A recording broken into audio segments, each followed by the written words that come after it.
ਪਿਆਰੇ ਵਿਦਿਆਰਥੀਓ, ਬੇਟਾ ਭਾਰਤੀ ਦਲ ਪ੍ਰਣਾਲੀ ਦੇ ਸਰੂਪ ਪਾਠ ਵਿੱਚ ਅੱਜ ਅਸੀਂ ਇੱਕ ਇਸੇ ਲੈਸਨ ਦਾ ਟੌਪਿਕ ਹੈ ਭਾਰਤੀ ਸੰਵਿਧਾਨ ਦੀਆਂ ਇਕਾਤਮਕ ਵਿਸ਼ੇਸ਼ਤਾਵਾਂ, unitary features of Indian constitution. ਸੋ ਤੁਸੀਂ ਹੁਣ ਸਾਰਾ ਲੈਸਨ ਪੜ੍ਹਿਆ ਹੈ ਕਿ ਸੰਘਵਾਦ ਭਾਰਤ ਵਿੱਚ ਕਿਵੇਂ ਹੈ, ਕਿ ਸ਼ਕਤੀਆਂ ਵੰਡੀਆਂ ਹੋਈਆਂ ਹੈ ਕੇਂਦਰ ਅਤੇ ਰਾਜਾਂ ਵਿੱਚ। ਪਰ ਬੇਟਾ ਅਗਰ ਬਹੁਤ ਧਿਆਨ ਨਾਲ ਦੇਖਿਆ ਜਾਏ ਤੇ ਭਾਰਤ ਸੰਘਾਤਮਕ ਵਿਸ਼ੇਸ਼ਤਾਵਾਂ ਦੇ ਹੁੰਦੇ ਹੋਏ ਵੀ ਭਾਰਤ ਵਿੱਚ ਸਾਨੂੰ ਇਹਦੇ ਬਹੁਤ ਸਾਰੀ ਜਗ੍ਹਾ ਤੇ ਇਕਾਤਮਕ ਰੂਪ ਨਜ਼ਰ ਆਉਂਦਾ ਹੈ। ਇਕਾਤਮਕ ਮਤਲਬ ਕੇਂਦਰ ਦੀ ਸਰਵਉੱਚਤਾ। ਸੰਘਵਾਦ ਜਿਹੜਾ ਹੈ ਕੇਂਦਰਿਤ ਸੰਘਵਾਦ, ਸੈਂਟਰਲਾਈਜ਼ਡ ਫੈਡਰਲਿਜ਼ਮ ਜਿਹੜਾ ਹੈ ਉਹ ਸਾਨੂੰ ਨਜ਼ਰ ਆਉਂਦਾ ਹੈ। ਸੋ ਬਹੁਤ ਸਾਰੇ ਵਿਦਵਾਨਾਂ ਨੇ ਪੂਰਨ ਸੰਘਾਤਮਕ ਰਾਜ ਇਸ ਨੂੰ ਭਾਰਤ ਨੂੰ ਸਵੀਕਾਰ ਨਹੀਂ ਕੀਤਾ ਹੈ ਤੇ ਉਹਨਾਂ ਨੇ ਕੀ ਕਿਹਾ ਹੈ ਕਿ ਭਾਰਤ ਜਿਹੜਾ ਹੈ ਉਸ ਵਿੱਚ ਸੈਂਟਰਲਾਈਜ਼ਡ ਫੈਡਰਲਿਜ਼ਮ ਹੈ। ਸ਼੍ਰੀ ਕੇ.ਐਮ. ਮੁੰਸ਼ੀ ਨੇ ਇੱਕ ਪਰਿਭਾਸ਼ਾ ਦਿੱਤੀ ਹੈ ਕਿ ਭਾਰਤ ਸੰਘਾਤਮਕ ਨਹੀਂ ਸਗੋਂ ਇੱਕ ਸੰਘ ਹੈ। According to K M. Munshi, India is not a federation but a union. Union ਕੀ ਹੈ? ਯੂਨੀਅਨ ਆਫ ਸਟੇਟਸ ਹੈ। ਔਰ ਫੈਡਰੇਸ਼ਨ ਆਪਾਂ ਨਹੀਂ ਕਹਿ ਸਕਦੇ ਵੀ ਸ਼ਕਤੀਆਂ ਬਰਾਬਰ ਮਾਤਰਾ ਵਿੱਚ ਦੋਨਾਂ ਵਿੱਚ ਨਹੀਂ ਵੰਡੀਆਂ ਹੋਈਆਂ ਹਨ। ਪ੍ਰਸਿੱਧ ਵਿਦਵਾਨ ਡੀ ਵਾਸੂ ਨੇ ਕੀ ਕਿਹਾ ਹੈ ਕਿ ਭਾਰਤ ਦਾ ਸੰਵਿਧਾਨ ਨਾ ਤਾਂ ਪੂਰੀ ਤਰ੍ਹਾਂ ਸੰਘਾਤਮਕ ਹੈ ਤੇ ਨਾ ਹੀ ਪੂਰੀ ਤਰ੍ਹਾਂ ਇਕਾਤਮਕ ਹੈ, ਪਰੰਤੂ ਦੋਹਾਂ ਦਾ ਮਿਸ਼ਰਣ ਹੈ। ਗੱਲ ਬਿਲਕੁਲ ਸਹੀ ਹੈ। According to D Vasu the, the constitution of India is neither purely federal nor unitary but a combination of both। ਨਾ ਤਾਂ ਪੂਰੀ ਤਰ੍ਹਾਂ ਨਾਲ ਇਹ ਫੈਡਰਲ ਹੈ, ਸੰਘਾਤਮਕ ਹੈ, ਨਾ ਹੀ ਪੂਰੀ ਤਰ੍ਹਾਂ ਨਾਲ ਯੂਨਿਟਰੀ ਇਕਾਤਮਕ ਹੈ, ਪਰ ਇਹ ਦੋਨਾਂ ਦਾ ਮੇਲ ਹੈ। ਇਸ ਸੰਵਿਧਾਨ ਵਿੱਚ ਦੋਨਾਂ ਦੇ ਗੁਣ ਪਾਏ ਜਾਂਦੇ ਹਨ। ਸੋ ਵੱਖ-ਵੱਖ ਵਿਦਵਾਨਾਂ ਦੇ ਅਸੀਂ ਵਿਚਾਰ ਦੇਖਣ ਤੋਂ ਬਾਅਦ, ਪੜ੍ਹਨ ਤੋਂ ਬਾਅਦ ਅਸੀਂ ਕੀ ਕਵਾਂਗੇ ਕਿ ਭਾਰਤ ਤੇ ਪੂਰਨ ਸੰਘਾਤਮਕ ਰਾਜ ਹੋਣ ਤੇ ਸ਼ੱਕ ਹੈ। ਪੂਰਨ ਸੰਘਾਤਮਕ ਰਾਜ ਨਹੀਂ ਹੈ। ਸੋ ਭਾਰਤ ਦੇ ਸੰਵਿਧਾਨ ਵਿੱਚ ਅਜਿਹੀਆਂ ਬਹੁਤ ਸਾਰੀਆਂ ਵਿਸ਼ੇਸ਼ਤਾਵਾਂ ਪਾਈ ਜਾਂਦੀਆਂ ਜਿਹੜੇ ਇਸ ਦੇ ਇਕਾਤਮਕ ਹੋਣ ਦੀਆਂ ਪ੍ਰਤੀਕ ਹਨ। ਜਿਵੇਂ ਪਹਿਲੀ, ਸੰਵਿਧਾਨ ਵਿੱਚ ਸੰਘਾਤਮਕ ਸ਼ਬਦ ਦੀ ਅਣਹੋਂਦ, absence of the word federation in the constitution. ਬਹੁਤ ਵਾਰੀ ਪਹਿਲਾਂ ਵੀ ਅਸੀਂ ਇਹ ਕਰ ਚੁੱਕੇ ਹਾਂ ਕਿ ਭਾਰਤ ਦੇ ਸੰਵਿਧਾਨ ਵਿੱਚ ਕਿਸੇ ਵੀ ਜਗ੍ਹਾ ਸੰਘਾਤਮਕ ਸ਼ਬਦ ਦਾ ਪ੍ਰਯੋਗ ਹੀ ਨਹੀਂ ਕੀਤਾ ਹੋਇਆ, ਸਗੋਂ ਸੰਘ ਯੂਨੀਅਨ ਸ਼ਬਦ ਦਾ ਪ੍ਰਯੋਗ ਕੀਤਾ ਗਿਆ ਹੈ। ਯੂਨੀਅਨ ਸ਼ਬਦ ਲਿਖਿਆ ਗਿਆ ਆਰਟੀਕਲ 1 ਵਿੱਚ ਹੀ ਇਹ ਗੱਲ ਕਹੀ ਗਈ ਹੈ। ਦੇਖੋ, ਇਕਾਤਮਕਤਾ ਦੇ ਇਸ ਕਰਕੇ ਨੇੜੇ ਹੈ। ਧਾਰਾ 1 ਵਿੱਚ ਕੀ ਕਿਹਾ ਗਿਆ ਹੈ? ਇੰਡੀਆ ਜੋ ਕਿ ਭਾਰਤ ਹੈ ਰਾਜਾਂ ਦਾ ਸੰਘ ਹੋਵੇਗਾ। ਸੋ ਰਾਜਾਂ ਦੇ ਸੰਘ ਨੂੰ ਮਿਲਾ ਕੇ ਭਾਰਤ ਬਣਿਆ ਹੈ, ਕਿਤੇ ਵੀ ਸੰਘਾਤਮਕ ਸ਼ਬਦ ਦੀ ਵਰਤੋਂ ਨਹੀਂ ਕੀਤੀ ਹੈ। ਦੂਸਰੀ ਇਸ ਦੀ ਇਕਾਤਮਕ ਦੀ ਵਿਸ਼ੇਸ਼ਤਾ ਹੈ ਸ਼ਕਤੀਆਂ ਦੀ ਵੰਡ ਕੇਂਦਰ ਦੇ ਪੱਖ ਵਿੱਚ। ਸੋ ਸੰਵਿਧਾਨ ਵਿੱਚ ਸ਼ਕਤੀਆਂ ਦੀ ਵੰਡ ਜਿਹੜੀ ਹਰ ਪੱਖ ਤੋਂ ਕੇਂਦਰ ਦੇ ਪੱਖ ਵਿੱਚ ਹੈ। ਇੱਕ ਤਾਂ ਸੰਘ ਸੂਚੀ ਵਿੱਚ ਰਾਜ ਸੂਚੀ ਦੇ ਮੁਕਾਬਲੇ ਬਹੁਤ ਜ਼ਿਆਦਾ ਮਹੱਤਵਪੂਰਨ ਵਿਸ਼ੇ ਦਰਜ ਹਨ। ਹੁਣ ਇਸ ਲਈ ਤੱਕ ਬੇਟਾ ਤੁਹਾਨੂੰ ਵਿਸ਼ੇ ਜਿਹੜੇ ਹੈ ਚੰਗੀ ਤਰ੍ਹਾਂ ਯਾਦ ਹੋ ਜਾਣੇ ਚਾਹੀਦੇ ਹਨ। ਸੰਘ ਸੂਚੀ ਵਿੱਚ ਵਿਸ਼ਿਆਂ ਦੀ ਐਟ ਪ੍ਰੈਜ਼ੈਂਟ ਗਿਣਤੀ ਹੈ 98। ਰਾਜ ਸੂਚੀ ਜਿਹੜੀ ਹੈ ਉਸ ਵਿੱਚ ਵਿਸ਼ਿਆਂ ਦੀ ਗਿਣਤੀ ਹੈ 62 ਤੇ ਸਮਵਰਤੀ ਸੂਚੀ ਵਿੱਚ ਵਿਸ਼ਿਆਂ ਦੀ ਗਿਣਤੀ ਹੈ 52। ਸੋ ਸਭ ਤੋਂ ਵੱਧ ਵਿਸ਼ੇ ਕਿਹਦੇ ਵਿੱਚ ਹੋ ਗਏ? ਸੰਘ ਸੂਚੀ ਵਿੱਚ 98 ਵਿਸ਼ੇ। ਠੀਕ ਹੈ। ਸੋ ਮਹੱਤਵਪੂਰਨ ਵਿਸ਼ੇ ਵੀ ਹੈ ਔਰ ਰਾਸ਼ਟਰੀ ਮਹੱਤਵ ਵਾਲੇ ਹੈ ਔਰ ਜ਼ਿਆਦਾ ਵਿਸ਼ੇ ਵੀ ਹੈ। ਠੀਕ ਹੈ। ਇਸ ਕਰਕੇ ਉਹ ਸਾਰੇ ਕੇਂਦਰ ਨੂੰ ਦਿੱਤੇ ਹੋਏ ਹੈ। ਕਿਉਂਕਿ ਕਹਿੰਦਾ ਜਿੱਦਾਂ ਹੁਣ ਸਮਵਰਤੀ ਸੂਚੀ ਹੈ, ਤੁਸੀਂ ਅਗਰ ਧਿਆਨ ਨਾਲ ਅੱਗੇ ਪੜ੍ਹੋਗੇ ਪਾਠ ਨੂੰ, ਤੇ ਸਮਵਰਤੀ ਸੂਚੀ ਤੇ ਕਾਨੂੰਨ ਬਣਾਉਣ ਦਾ ਅਧਿਕਾਰ ਕੇਂਦਰ ਤੇ ਰਾਜ ਦੋਨਾਂ ਨੂੰ ਦਿੱਤਾ ਗਿਆ ਹੈ। ਪਰ ਜੇਕਰ ਰਾਜ ਸਰਕਾਰ ਦੁਆਰਾ ਬਣਾਇਆ ਗਿਆ ਕਾਨੂੰਨ ਕੇਂਦਰ ਸਰਕਾਰ ਦੇ ਕਾਨੂੰਨ ਦੀ ਵਿਰੋਧਤਾ ਕਰਦਾ ਹੈ ਤਾਂ ਰਾਜ ਸਰਕਾਰ ਦੁਆਰਾ ਬਣਾਇਆ ਗਿਆ ਕਾਨੂੰਨ ਰੱਦ ਹੋ ਜਾਵੇਗਾ ਤੇ ਕੇਂਦਰ ਸਰਕਾਰ ਦੁਆਰਾ ਬਣਾਇਆ ਗਿਆ ਕਾਨੂੰਨ ਲਾਗੂ ਹੋ ਜਾਏਗਾ। ਸੋ ਸ਼ਕਤੀਆਂ ਦੀ ਇਹ ਵੰਡ ਅਗਰ ਦੇਖੀ ਜਾਏ, ਇਸ ਵਿੱਚ ਕੇਂਦਰ ਨੂੰ ਇਹ ਸ਼ਕਤੀਸ਼ਾਲੀ ਬਣਾਉਂਦੀ ਹੈ, ਜੋ ਕਿ ਕਿਹੜੀ ਸਰਕਾਰ ਦਾ ਚਿੰਨ੍ਹ ਮੰਨੀ ਜਾਂਦੀ ਹੈ? ਇਕਾਤਮਕ ਸਰਕਾਰ ਦਾ ਚਿੰਨ੍ਹ ਹੈ। ਤੀਸਰਾ ਸਾਡਾ ਬੇਟਾ ਇਸ ਦੀ ਵਿਸ਼ੇਸ਼ਤਾ ਹੈ ਰਾਜ ਸੂਚੀ ਵਿੱਚ ਕੇਂਦਰ ਦੀ ਦਖਲ ਅੰਦਾਜ਼ੀ, ਐਨਕਰੋਚਮੈਂਟ ਬਾਏ ਦਾ ਸੈਂਟਰ ਇਨ ਦਾ ਸਟੇਟ ਲਿਸਟ। ਪਹਿਲਾਂ ਹੀ ਤੁਹਾਨੂੰ ਦੱਸ ਚੁੱਕੀ ਹਾਂ 3 ਲਿਸਟਾਂ ਹੈ। ਪਹਿਲੀ ਲਿਸਟ ਯੂਨੀਅਨ ਲਿਸਟ, ਜਿਹਦੇ 'ਚ ਯੂਨੀਅਨ ਗਵਰਨਮੈਂਟ ਕੇਂਦਰ ਸਰਕਾਰ ਕਾਨੂੰਨ ਬਣਾਉਂਦੀ ਹੈ। ਦੂਸਰੀ ਲਿਸਟ ਹੈ ਸਟੇਟ ਲਿਸਟ, ਜਿਸ ਵਿੱਚ ਰਾਜ ਸੂਚੀ ਵਿੱਚ ਰਾਜ ਸਰਕਾਰਾਂ ਨੂੰ ਕਾਨੂੰਨ ਬਣਾਉਣ ਦਾ ਅਧਿਕਾਰ ਹੈ। ਹੁਣ ਇੱਥੇ ਤੁਸੀਂ ਪੜ੍ਹਨਾ ਹੈ ਕਿ ਰਾਜ ਸੂਚੀ ਵਿੱਚ ਵੀ ਕੇਂਦਰ ਕਿਵੇਂ ਦਖਲ ਅੰਦਾਜ਼ੀ ਕਰਦੀ ਹੈ। ਸੋ ਰਾਜ ਸੂਚੀ ਵਿੱਚ ਅੰਕਿਤ ਵਿਸ਼ੇ ਦੇ ਵਿੱਚ ਵੀ ਕੇਂਦਰ ਦੇ ਅਧਿਕਾਰ ਖੇਤਰ ਤੋਂ ਬਾਹਰ ਨਹੀਂ ਹੈ। ਜੇਕਰ ਰਾਜ ਸਭਾ ਦੇ 2/3 ਸਦੱਸਿਆ, ਤੁਹਾਨੂੰ ਮੈਂ ਦੱਸਿਆ ਸੀ ਨਾ, ਰਾਜ ਸਭਾ ਜਿਹੜਾ ਹੈਗਾ ਉਹ ਰਾਜਾਂ ਦਾ ਪ੍ਰਤੀਨਿਧਤਵ ਕਰਦਾ ਹੈ। ਜੇਕਰ ਰਾਜ ਸਭਾ ਦੇ 2/3 ਸਦੱਸਿਆ ਜਿਹੜੇ ਬਹੁਮਤ ਨਾਲ ਇਹ ਪ੍ਰਸਤਾਵ ਪਾਸ ਕਰਕੇ ਘੋਸ਼ਿਤ ਕਰ ਦੇਣ ਕਿ ਰਾਜ ਸੂਚੀ ਵਿੱਚ ਕੋਈ ਅੰਕਿਤ ਵਿਸ਼ੇ ਤੇ ਕਾਨੂੰਨ ਕੇਂਦਰ ਸੰਸਦ ਦੇ ਦੁਆਰਾ ਬਣਾਇਆ ਜਾਣਾ ਚਾਹੀਦਾ ਹੈ, ਉਹ ਵਿਸ਼ਾ ਜਿਹੜਾ ਹੈ ਰਾਸ਼ਟਰੀ ਮਹੱਤਵ ਲਈ ਜ਼ਰੂਰੀ ਹੈ, ਤਾਂ ਕੇਂਦਰ ਸੰਸਦ ਉਹਨਾਂ ਵਿਸ਼ਿਆਂ ਤੇ ਕਾਨੂੰਨ ਬਣਾ ਸਕਦੀ ਹੈ ਜਿਸ ਵਿਸ਼ੇ ਤੇ ਰਾਜ ਸਭਾ ਦੇ 2/3 ਸਦੱਸਿਆਂ ਨੇ ਪ੍ਰਸਤਾਵ ਪੇਸ਼ ਕੀਤਾ ਹੋਵੇ। ਸੋ ਰਾਜ ਸਭਾ ਦੇ ਅਜਿਹੇ ਪ੍ਰਸਤਾਵਾਂ ਦੀ ਮਿਆਦ ਸਿਰਫ 1 ਸਾਲ ਹੁੰਦੀ ਹੈ। 1 ਸਾਲ ਵਾਸਤੇ ਉਸ ਤੇ ਕਾਨੂੰਨ ਬਣਾ ਸਕਦੀ ਹੈ। ਠੀਕ ਹੈ, ਉਸ ਤੋਂ ਬਾਅਦ ਨਹੀਂ। ਅਨੁਛੇਦ 356 ਰਾਸ਼ਟਰਪਤੀ ਦੀਆਂ ਜਿਹੜੀਆਂ ਹਨ ਉਹ ਸੰਕਟਕਾਲੀਨ ਦੀ ਘੋਸ਼ਣਾ ਵੀ ਰਾਸ਼ਟਰਪਤੀ ਰਾਜ ਨੂੰ ਰਾਜਾਂ ਵਿੱਚ ਲਾਗੂ ਕਰਦੀ ਹੈ। ਸੋ ਬੇਟਾ ਇਹ ਕਨਸੈਪਟ, ਇਹ ਲੈਸਨ ਜਦੋਂ ਅਸੀਂ ਅਗਲਾ ਲੈਸਨ ਹੁਣ ਅਸੀਂ ਇਹੀ ਪੜ੍ਹਨਾ ਹੈ, ਇਸ ਰਾਸ਼ਟਰਪਤੀਆਂ ਦੀਆਂ ਸ਼ਕਤੀਆਂ। ਸੋ ਰਾਸ਼ਟਰਪਤੀ ਦੀ ਜਿਹੜੀਆਂ ਸੰਕਟਕਾਲੀਨ ਸ਼ਕਤੀਆਂ ਉਹਦੇ ਵਿੱਚ ਤੁਸੀਂ ਪੜ੍ਹੋਗੇ ਉਹ 3 ਤਰ੍ਹਾਂ ਦੀਆਂ ਸੰਕਟਕਾਲੀਨ ਸ਼ਕਤੀਆਂ ਹਨ। ਅਨੁਛੇਦ 352 ਵਿੱਚ ਦਿੱਤੀ ਗਈ ਹੋਈ ਹੈ ਰਾਸ਼ਟਰੀ ਸੰਕਟ ਦੀ ਸ਼ਕਤੀ, 356 ਜਿਹੜੀ ਹੈ ਰਾਜਾਂ ਦਾ ਸੰਕਟ ਜਿਹੜਾ ਹੈ ਸੰਵਿਧਾਨਿਕ ਸੰਕਟ, ਤਾਂ 360 ਜਿਹੜਾ ਹੈ ਵਿੱਤੀय ਸੰਕਟ। ਇਹ 3 ਤਰ੍ਹਾਂ ਦੀਆਂ ਰਾਸ਼ਟਰਪਤੀ ਕੋਲ ਸ਼ਕਤੀਆਂ ਹਨ। ਸੋ 356 ਜਿਹੜੀ ਹੈ ਅਨੁਛੇਦ ਵਿੱਚ ਜਿਹੜੀ ਹੈ ਉਹ ਰਾਜਾਂ ਵਿੱਚ ਜੇਕਰ ਕੋਈ ਸੰਵਿਧਾਨਿਕ ਸੰਕਟ ਆ ਜਾਏ, ਸੰਵਿਧਾਨ ਦੇ ਅਨੁਸਾਰ ਸ਼ਾਸਨ ਨਾ ਚਲਾਇਆ ਜਾਏ, ਤਾਂ ਉਸ ਰਾਜ ਵਿੱਚ ਰਾਸ਼ਟਰਪਤੀ ਰਾਜ ਲਾਗੂ ਕਰ ਦਿੱਤਾ ਜਾਂਦਾ ਹੈ। ਸੋ ਇਹ ਵੀ ਕੀ ਹੋਗੀ, ਕੇਂਦਰ ਦੀ ਜਿਹੜੀ ਹੈ ਰਾਜਾਂ ਤੇ ਅਧੀਨਤਾ ਹੋਗੀ।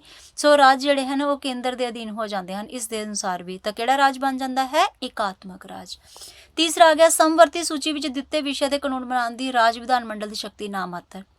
ਨੋਮੀਨਲ ਪਾਵਰ ਹੈ state legislature the on the subject given in the concurrent list. ਤਾਂ ਪਹਿਲੇ ਤੁਹਾਨੂੰ ਦੱਸਤਾ ਕਿ ਸਮਵਰਤੀ ਸੂਚੀ ਤੇ ਕਾਨੂੰਨ ਬਣਾਉਣ ਦਾ ਅਧਿਕਾਰ ਕੇਂਦਰ ਤੇ ਰਾਜ ਵਿਧਾਨ ਮੰਡਲ ਦੋਨਾਂ ਕੋਲ ਹੈ, ਪਰ ਜੇ ਦੋਨੇ ਹੀ ਕਾਨੂੰਨ ਬਣਾ ਦਿੰਦੇ ਹਨ ਤਾਂ ਕੇਂਦਰ ਸਰਕਾਰ ਦਾ, ਦੋਨੇ ਅਗਰ ਇੱਕ ਦੂਜੇ ਦਾ ਵਿਰੋਧ ਕਰਦੇ ਹੋਣ ਤਾਂ ਕੇਂਦਰ ਸੰਸਦ ਦਾ ਤਾਂ ਕਾਨੂੰਨ ਲਾਗੂ ਹੋ ਜਾਏਗਾ, ਤਾਂ ਰਾਜ ਸਰਕਾਰ ਦਾ ਜਿਹੜਾ ਕਾਨੂੰਨ ਹੈ ਉਹ ਰੱਦ ਘੋਸ਼ਿਤ ਹੋ ਜਾਏਗਾ। ਇਸ ਤੋਂ ਵੀ ਕੀ ਸਪਸ਼ਟ ਹੋਇਆ ਕਿ ਸਮਵਰਤੀ ਸੂਚੀ ਵਿੱਚ ਵੀ ਦਿੱਤੇ ਗਏ ਵਿਸ਼ਿਆਂ ਵਿੱਚ ਵੀ ਰਾਜ ਵਿਧਾਨ ਮੰਡਲ ਦੀ ਸ਼ਕਤੀ ਜਿਹੜੀ ਹੈ ਉਹ ਦਿੱਤੀ ਕਾਨੂੰਨ ਉਹ ਤਾਂ ਨਾ ਮਾਤਰ ਹੋਗੀ, ਕਿਉਂਕਿ ਜੇ ਰਾਜ ਵਿਧਾਨ ਮੰਡਲ ਦਾ ਕਾਨੂੰਨ ਹੀ ਨਹੀਂ ਮੰਨਿਆ ਜਾਣਾ ਤੇ ਫਿਰ ਉਸ ਦਾ ਕੋਈ ਫਾਇਦਾ ਨਹੀਂ ਹੈ। ਇਸ ਤੇ ਜਿਹੜੇ ਹੈ ਇਸ ਸੰਬੰਧੀ ਵੀ ਕੇਂਦਰੀ ਸੰਸਦ ਨੂੰ ਪਹਿਲ ਦਿੱਤੀ ਗਈ ਹੈ। ਅੱਗੇ ਆ ਗਿਆ ਨੰਬਰ 4 ਰਾਜਾਂ ਦੇ ਵੱਖਰੇ ਸੰਵਿਧਾਨ ਦੀ ਹੋਂਦ। ਕਹਿੰਦਾ ਆਮ ਤੌਰ ਤੇ ਅਮਰੀਕਾ, ਸਵਿਟਜ਼ਰਲੈਂਡ, ਬਹੁਤ ਸਾਰੇ ਜਿਹੜੇ ਸੰਘਾਤਮਕ ਰਾਜ ਹਨ, ਇਹਨਾਂ ਵਿੱਚ ਜਿਹੜਾ ਹੈ ਉਹ ਦੋ ਸੰਵਿਧਾਨ ਹੁੰਦੇ ਹਨ, ਕੇਂਦਰ ਦਾ ਵੱਖਰਾ ਸੰਵਿਧਾਨ, ਰਾਜਾਂ ਦਾ ਵੱਖਰਾ। ਪਰ ਇਸ ਦੇ ਉਲਟ ਭਾਰਤ ਵਿੱਚ ਚਾਹੇ ਸੰਘਾਤਮਕ ਰਾਜ ਹੈ ਲੇਕਿਨ ਕੇਂਦਰ ਤੇ ਰਾਜਾਂ ਲਈ ਇੱਕ ਹੀ ਸੰਵਿਧਾਨ ਦੀ ਵਿਵਸਥਾ ਕੀਤੀ ਗਈ ਹੈ। ਡਾਕਟਰ BR ਅੰਬੇਦਕਰ ਜੀ ਨੇ ਕੀ ਕਿਹਾ ਹੈ ਕਿ ਸੰਘ ਤੇ ਰਾਜਾਂ ਦਾ ਇੱਕ ਹੀ ਸੰਵਿਧਾਨ ਹੈ ਜਿਸ ਤੋਂ ਬਾਹਰ ਕੋਈ ਨਹੀਂ ਨਿਕਲ ਸਕਦਾ, ਤੇ ਇਸ ਦੇ ਅਨੁਸਾਰ ਹੀ ਸਾਰੇ ਆਪਣਾ ਕੰਮ ਕਰਦੇ ਹਨ, ਉਹੀ ਉਹਨਾਂ ਨੂੰ ਕਰਨਾ ਵੀ ਪਏਗਾ। ਠੀਕ ਹੈ, ਸੋ ਇਹ ਕੀ ਸ਼ੋ ਕਰਦੇ ਹੈ, ਇੱਕ ਹੀ ਸੰਵਿਧਾਨ ਹੈ। ਸੋ ਅੰਬੇਦਕਰ ਜੀ ਦੀ ਇੰਗਲਿਸ਼ ਦੀ ਡੈਫੀਨੇਸ਼ਨ ਦੇਖੋ, the constitution of union and the states is a single frame from which neither can get out and within which they must work। ਮਤਲਬ ਨਾ ਤਾਂ ਉਹ ਬਾਹਰ ਨਿਕਲ ਸਕਦੇ ਹਨ ਤੇ ਉਹਦੇ ਵਿੱਚ ਉਹਨਾਂ ਨੂੰ ਕੰਮ ਕਰਨਾ ਹੀ ਪੈਂਦਾ ਹੈ। ਇਹ ਸਾਡੀ ਹੋ ਗਈ ਚੌਥੀ ਵਿਸ਼ੇਸ਼ਤਾ, ਇਕਾਤਮਕ ਵਿਸ਼ੇਸ਼ਤਾ ਭਾਰਤ ਦੇ ਸੰਵਿਧਾਨ ਦੀ। ਪੰਜਵੀਂ ਹੈਗੀ ਇਕਹਿਰੀ ਨਾਗਰਿਕਤਾ, ਸਿੰਗਲ ਸਿਟੀਜ਼ਨਸ਼ਿਪ। ਆਮ ਤੌਰ ਤੇ ਸੰਘਾਤਮਕ ਰਾਜਾਂ ਵਿੱਚ ਕਿਹਦੀ ਵਿਵਸਥਾ ਹੈ, ਦੋਹਰੀ ਨਾਗਰਿਕਤਾ ਦੀ ਵਿਵਸਥਾ ਕੀਤੀ ਗਈ ਹੈ, ਪਰ ਇਸ ਦੇ ਉਲਟ ਭਾਰਤ ਵਿੱਚ ਜਿਹੜੀ ਹੈ ਦੋਹਰੀ ਨਹੀਂ ਹੈ, ਇਕਹਿਰੀ ਨਾਗਰਿਕਤਾ। ਤੁਸੀਂ ਸ਼ੁਰੂ ਤੋਂ ਪੜ੍ਹਦੇ ਆ ਰਹੇ ਹੋ, ਅਮਰੀਕਾ ਤੇ ਸਵਿਟਜ਼ਰਲੈਂਡ ਵਰਗੇ ਵੱਡੇ ਸੰਘਾਤਮਕ ਰਾਜ ਹੈ ਲੇਕਿਨ ਇੱਥੇ ਦੋਹਰੀ ਨਾਗਰਿਕਤਾ ਹੈ। ਭਾਰਤ ਵਿੱਚ ਦੋਹਰੀ ਨਾਗਰਿਕਤਾ ਦੀ ਪ੍ਰਥਾ ਬਿਲਕੁਲ ਵੀ ਨਹੀਂ ਹੈ। ਸਾਰੇ ਨਾਗਰਿਕ ਅਸੀਂ ਇੱਕ ਹੀ ਭਾਰਤ ਦੇ ਨਾਗਰਿਕ ਹਾਂ, ਨਾ ਕਿ ਵੱਖ-ਵੱਖ ਜਿਹੜੀ ਸੰਘ ਦੀ ਇਕਾਈਆਂ 'ਚ ਅਸੀਂ ਰਹਿ ਰਹੇ ਹਾਂ ਉੱਥੋਂ ਦੇ ਨਾਗਰਿਕ ਨਹੀਂ ਹਾਂ। ਕਿਸੇ ਵੀ ਵਿਅਕਤੀ ਨੂੰ ਕਿਸੇ ਵੀ ਰਾਜ ਦੀ ਨਾਗਰਿਕਤਾ ਪ੍ਰਦਾਨ ਨਹੀਂ ਕੀਤੀ ਜਾਂਦੀ ਤੇ ਨਾ ਹੀ ਕਿਸੇ ਵੀ ਰਾਜ ਵੱਲੋਂ ਕਿਸੇ ਵਿਅਕਤੀ ਨੂੰ ਵਿਸ਼ੇਸ਼ ਅਧਿਕਾਰ ਦਿੱਤੇ ਜਾਂਦੇ ਹਨ। ਸੋ ਇਕਹਿਰੀ ਨਾਗਰਿਕਤਾ ਵੀ ਕਿਹਦੀ ਵਿਸ਼ੇਸ਼ਤਾ ਹੋ ਗਈ, ਭਾਰਤ ਦੇ ਇਕਹਿਰੀ ਜਿਹੜੀ ਹੈ ਇਕਾਤਮਕ ਸਰਕਾਰ ਦੀ ਵਿਸ਼ੇਸ਼ਤਾ ਮੰਨੀ ਜਾਂਦੀ ਹੈ। ਸੋ ਭਾਰਤ ਵਿੱਚ ਉਹ ਹੈ, ਇਸ ਤੋਂ ਵੀ ਪਤਾ ਲੱਗਦਾ ਭਾਰਤ ਸੰਘਾਤਮਕ ਨਹੀਂ ਹੈ।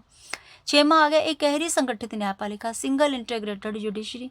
ਆਮ ਤੌਰ ਤੇ ਸੰਘਾਤਮਕ ਰਾਜਾਂ ਵਿੱਚ ਦੋਹਰੀ ਜਿਹੜੀ ਹੈਗੀ ਹੈ ਉਹ ਨਿਆਂ ਪ੍ਰਣਾਲੀ ਦੀ ਵਿਵਸਥਾ ਹੁੰਦੀ ਹੈ। ਸੰਘੀ ਅਦਾਲਤਾਂ ਸੰਘ ਦੇ ਕਾਨੂੰਨਾਂ ਦੀ ਵਿਆਖਿਆ ਕਰਦੀਆਂ ਹਨ, ਰਾਜ ਦੀ ਅਦਾਲਤਾਂ ਰਾਜ ਦੇ ਕਾਨੂੰਨਾਂ ਦੀਆਂ। ਪਰ ਭਾਰਤ ਵਿੱਚ ਇਕਹਿਰੀ ਨਿਆਂਪਾਲਿਕਾ ਦੀ ਵਿਵਸਥਾ ਹੈ।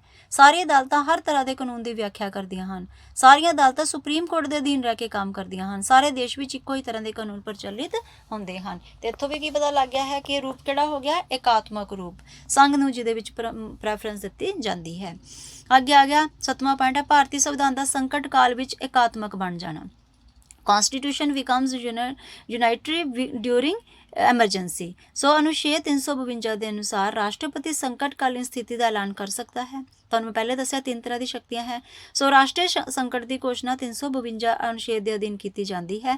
ਰਾਜ ਸਰਕਾਰਾਂ ਨੂੰ ਉਦੋਂ ਜਿਹੜਾ ਹੈ ਭੰਗ ਕਰਤਾ ਜਾਂਦਾ, ਰਾਜ ਜਿਹੜੇ ਹਨ ਉਹ ਕੇਂਦਰ ਦੀ ਸੰਵਿਧਾਨਤਾ ਨੂੰ ਸਵੀਕਾਰ ਕਰ ਲੈਂਦੇ ਹਨ ਔਰ ਕੇਂਦਰੀ ਸੰਸਦ ਨੂੰ ਰਾਜ ਸੂਚੀ ਵਿੱਚ ਫਿਰ ਸਾਰੇ ਵਿਸ਼ਿਆਂ ਤੇ ਕਾਨੂੰਨ ਬਣਾਉਣ ਦਾ ਅਧਿਕਾਰ ਮਿਲ ਜਾਂਦਾ ਹੈ। ਪਰ ਸੰਯੁਕਤ ਰਾਜ ਅਮਰੀਕਾ, ਆਸਟ੍ਰੇਲੀਆ, ਸਵਿਟਜ਼ਰਲੈਂਡ ਆਦਿ ਰਾਜਾਂ ਵਿੱਚ ਸੰਘਾਤਮਕ ਰਾਜਾਂ ਵਿੱਚ ਕੇਂਦਰ ਨੂੰ ਅਧਿਕਾਰ ਪ੍ਰਾਪਤ ਨਹੀਂ ਹੈ, ਕਿਉਂਕਿ ਉੱਥੇ ਕੇਂਦਰ ਜਿਹੜੇ ਹੈ ਉਹਨੇ ਸ਼ਕਤੀਸ਼ਾਲੀ ਨਹੀਂ ਹੈ, ਰਾਜਾਂ ਨੂੰ ਵੀ ਉਹਨੀਆਂ ਸ਼ਕਤੀਆਂ ਦਿੱਤੀਆਂ ਗਈਆਂ ਹੈ। 8ਵਾਂ ਪੁਆਇੰਟ ਆ ਗਿਆ ਰਾਜਾਂ ਦੀ ਕੇਂਦਰ ਦੇ ਉੱਤੇ ਵਿੱਤੀ ਨਿਰਭਰਤਾ, financial dependence of the states on centre. So financial dependence ਕਿੱਦਾਂ, ਰਾਜ ਦੇ ਆਮਦਨ ਦੇ ਸਾਧਨ ਜਿਹੜੇ ਹਨ ਉਹ ਜ਼ਿਆਦਾ ਕਰਕੇ ਜਿਹੜੇ ਹਨ ਉਹ ਕੇਂਦਰ ਤੇ ਨਿਰਭਰ ਕਰਦੇ ਹਨ, ਕਿਉਂਕਿ ਉਹਨਾਂ ਦੇ ਆਪਣੇ ਰਾਜ ਵਿੱਚ ਉਹਨਾਂ ਕੋਲ ਇੰਨੇ ਸਾਧਨ ਨਹੀਂ ਹਨ ਕਿ ਆਪਣੀ ਲੋੜਾਂ ਨੂੰ ਪੂਰੀਆਂ ਕਰ ਸਕਣ। ਲੋਕ ਕਲਿਆਣ ਦੇ ਵਧੇਰੇ ਜਿਹੜੇ ਹਨ ਕਾਰਜ ਉਹ ਰਾਜਾਂ ਦੇ ਜਿਹੜੇ ਹਨ ਉਹ ਕੇਂਦਰ ਜਿਹੜੇ ਹਨ ਉਹ ਪੂਰੇ ਕਰਦਾ ਹੈ। ਸੋ ਰਾਜਾਂ ਨੂੰ ਆਪਣੇ ਵਿੱਤੀ ਸਾਧਨਾਂ ਲਈ ਕੇਂਦਰ ਤੇ ਨਿਰਭਰ ਰਹਿਣਾ ਪੈਂਦਾ ਹੈ। ਤਾਂ ਜਿੰਨੀ ਉਹਨਾਂ ਦੀ ਵਿੱਤੀ ਨਿਰਭਰਤਾ ਵਧੇਗੀ ਉੱਦਾਂ ਉਹਨਾਂ ਦੀ ਸੁਤੰਤਰਤਾ ਵੀ ਘਟਦੀ ਜਾਏਗੀ, ਕਿਉਂਕਿ ਪੈਸੇ ਲਈ ਉਹਨਾਂ ਨੂੰ ਕੇਂਦਰ ਤੇ ਡਿਪੈਂਡ ਰਹਿਣਾ ਪਏਗਾ। ਸੋ ਇਸ ਤੋਂ ਇਲਾਵਾ ਰਾਜਾਂ ਨੂੰ ਕੇਂਦਰ ਵੱਲੋਂ ਕੁਝ ਵਿੱਤੀ ਗ੍ਰਾਂਟਾਂ ਵੀ ਦਿੱਤੀਆਂ ਜਾਂਦੀਆਂ ਸਹਾਇਤਾ ਗ੍ਰਾਂਟਾਂ ਦੇ ਰੂਪ ਵਿੱਚ। 9ਵਾਂ ਪੁਆਇੰਟ ਹੈ ਰਾਸ਼ਟਰਪਤੀ ਦੁਆਰਾ ਰਾਜਪਾਲਾਂ ਦੀ ਨਿਯੁਕਤੀ, appointment of governors by the president. So ਭਾਰਤ ਦੇ ਰਾਜਾਂ ਦੇ ਰਾਜਪਾਲਾਂ ਦੀ ਨਿਯੁਕਤੀ ਰਾਸ਼ਟਰਪਤੀ ਕਰਦਾ ਹੈ ਤੇ ਉਹ ਰਾਸ਼ਟਰਪਤੀ ਦੀ ਪ੍ਰਸੰਨਤਾ ਤੇ ਹੀ ਆਪਣੀ ਪਦਵੀ ਤੇ ਕਾਇਮ ਰਹਿੰਦੇ, ਮਤਲਬ ਜਦੋਂ ਤੱਕ ਰਾਸ਼ਟਰਪਤੀ ਚਾਹੇਗਾ ਉਦੋਂ ਤੱਕ ਉਹ ਕੰਮ ਕਰਦੇ ਹਨ। ਇਸ ਦੇ ਉਲਟ ਅਮਰੀਕਾ ਵਿੱਚ ਰਾਜਪਾਲ ਜਨਤਾ ਦੁਆਰਾ ਚੁਣੇ ਜਾਂਦੇ ਹਨ ਤੇ ਨਿਸ਼ਚਿਤ ਕਾਲ ਤੱਕ ਆਪਣੀ ਪਦਵੀ ਤੇ ਕੰਮ ਕਰਦੇ ਹਨ। ਰਾਜ ਦੀ ਸੰਵਿਧਾਨਿਕ ਮਸ਼ੀਨਰੀ ਦੇ ਸਫਲ ਹੋਣ ਦੀ ਸੂਚਨਾ ਵੀ ਰਾਸ਼ਟਰਪਤੀ ਜਿਹੜਾ ਹੈ ਉਸ ਨੂੰ ਰਾਜਪਾਲ ਦੁਆਰਾ ਦਿੱਤੀ ਜਾਂਦੀ ਹੈ। ਰਾਸ਼ਟਰਪਤੀ ਕਿਸੇ ਵੀ ਰਾਜਪਾਲ ਨੂੰ ਉਸਦੇ ਕਾਰਜਕਾਲ ਦੀ ਸਮਾਪਤੀ ਤੋਂ ਪਹਿਲਾਂ ਵੀ ਪਦਵੀ ਤੋਂ ਹਟਾ ਸਕਦਾ ਹੈ, ਕਿਉਂਕਿ ਰਾਸ਼ਟਰਪਤੀ ਦੇ ਹੱਥ ਵਿੱਚ ਹੈ। ਕਿਸੇ ਰਾਜਪਾਲ ਨੂੰ ਇੱਕ ਸਥਾਨ ਤੋਂ ਦੂਜੇ ਸਥਾਨ ਤੇ ਬਾਹਰ ਭੇਜਣਾ ਹੈ, ਇਹ ਵੀ ਰਾਸ਼ਟਰਪਤੀ ਕਰ ਸਕਦੇ ਹਨ। ਅਸਲ ਵਿੱਚ ਰਾਜਪਾਲ ਜਿਹੜਾ ਹੈ ਉਹ ਕੇਂਦਰ ਦੇ ਏਜੰਟ ਦੇ ਰੂਪ ਵਿੱਚ ਰਾਜਾਂ 'ਚ ਕੰਮ ਕਰਦਾ ਹੈ। ਸੋ ਤੁਸੀਂ ਸਾਰੀਆਂ ਵਿਵਸਥਾ ਬੇਟਾ ਦੇਖੋ, ਕਨਕਲੂਜਨ ਕੀ ਹੈ, ਉੱਪਰ ਦਿੱਤੀਆਂ ਗਈਆਂ ਸਾਰੀਆਂ ਭਾਰਤੀ ਸ਼ਾਸਨ ਪ੍ਰਣਾਲੀ ਦੀ ਇਕਾਤਮਕ ਵਿਸ਼ੇਸ਼ਤਾ ਪੜ੍ਹਨ ਤੋਂ ਬਾਅਦ ਅਸੀਂ ਇਸ ਨਤੀਜੇ ਤੇ ਪਹੁੰਚਦੇ ਹਾਂ ਕਿ ਭਾਰਤ ਵਿੱਚ ਕੇਂਦਰਿਤ ਸੰਘਾਤਮਕ ਰਾਜ ਹੈ, ਸੈਂਟਰਲਾਈਜ਼ਡ ਫੈਡਰਲ ਸਟੇਟ ਹੈ। ਭਾਰਤ ਵਿੱਚ ਵੱਖ-ਵੱਖ ਜਾਤੀਆਂ, ਧਰਮਾਂ, ਨਸਲਾਂ ਦੇ ਲੋਕ ਰਹਿੰਦੇ ਹਨ। ਬਹੁਤ ਸਾਰੀਆਂ ਵਿਭਿੰਨਤਾਵਾਂ ਦੇਸ਼ 'ਚ ਪਾਈ ਜਾਂਦੀਆਂ ਹਨ। ਇਸੇ ਕਰਕੇ ਭਾਰਤ ਵਿੱਚ ਇੱਕ ਅਨੋਖੀ ਕਿਸਮ ਦੇ ਸੰਘਵਾਦ ਦੀ ਵਿਵਸਥਾ ਕੀਤੀ ਗਈ ਹੈ। ਇਸ ਉਦੇਸ਼ ਦੀ ਪੂਰਤੀ ਵਾਸਤੇ ਹੀ ਇਹ ਜਿਹੜੀਆਂ ਵਿਵਸਥਾ ਸਾਰੀਆਂ ਗ੍ਰਹਿਣ ਕੀਤੀਆਂ ਗਈਆਂ ਹਨ। ਇਹ ਗੱਲ ਕਹਿਣਾ ਬਿਲਕੁਲ ਗਲਤ ਹੈ ਕਿ ਭਾਰਤ ਵਿੱਚ ਰਾਜਾਂ ਨੂੰ ਕੇਂਦਰ ਸਰਕਾਰ ਤੇ ਨਿਰਭਰ ਰਹਿਣਾ ਪੈਂਦਾ ਹੈ। ਅਸੀਂ ਇਹ ਨਹੀਂ ਕਹਿੰਦੇ ਕਿ ਰਾਜ ਜਿਹੜੇ ਕੇਂਦਰ ਤੇ ਨਿਰਭਰ। ਸੰਸਾਰ 'ਚ ਅੱਜ ਕੋਈ ਵੀ ਐਸਾ ਦੇਸ਼ ਨਹੀਂ ਹੈ ਜਿਹਦੇ ਵਿੱਚ ਕੇਂਦਰ ਸਰਕਾਰ ਅਤੀ ਸ਼ਕਤੀਸ਼ਾਲੀ ਨਾ, ਮਤਲਬ ਸਾਰੇ ਦੇਸ਼ਾਂ 'ਚ ਕੇਂਦਰ ਸਰਕਾਰ ਜ਼ਿਆਦਾ ਸ਼ਕਤੀਸ਼ਾਲੀ ਹੁੰਦੀ ਹੈ। ਤਾਂ ਲਾਸਟ ਵਿੱਚ ਅਸੀਂ ਕੀ ਕਹਿ ਸਕਦੇ ਹਾਂ ਕਿ ਨਾ ਤਾਂ ਭਾਰਤ ਇਕਾਤਮਕ ਵਿਸ਼ੇਸ਼ਤਾਵਾਂ ਵਾਲਾ ਸੰਘੀ ਰਾਜ ਹੈ, ਸਗੋਂ ਇਹ ਆਪਣੀ ਪਰਿਸਥਿਤੀਆਂ ਦੇ ਅਨੁਸਾਰ ਬਣਾਇਆ ਗਿਆ ਸੰਘਵਾਦ ਦਾ ਇੱਕ ਅਨੋਖਾ ਤਜਰਬਾ ਹੈ। ਇਹ ਸਾਰੀਆਂ ਤੱਥਾਂ ਤੋਂ ਸਪਸ਼ਟ ਕੀ ਹੁੰਦਾ ਹੈ ਕਿ ਜੇਕਰ ਅਸੀਂ ਭਾਰਤੀ ਸ਼ਾਸਨ ਪ੍ਰਣਾਲੀ ਨੂੰ ਸੰਘਾਤਮਕ ਪ੍ਰਣਾਲੀ ਦਾ ਭਾਰਤੀ ਮਾਡਲ ਕਹਿ ਦਈਏ, ਮਤਲਬ ਇੰਡੀਅਨ ਮਾਡਲ ਆਫ ਫੈਡਰੇਸ਼ਨ, ਤਾਂ ਇਹ ਬਿਲਕੁਲ ਵੀ ਗਲਤ ਨਹੀਂ ਹੋਏਗਾ। ਸੋ ਭਾਰਤੀ ਸੰਵਿਧਾਨ ਜਿਹੜਾ ਹੈ ਇੱਕ ਅਨੋਖੀ ਵਿਸ਼ੇਸ਼ਤਾਵਾਂ ਵਾਲੇ ਸੰਵਿਧਾਨ ਦੀ ਵਿਵਸਥਾ ਕਰਦਾ ਹੈ। ਓਕੇ ਬੇਟਾ।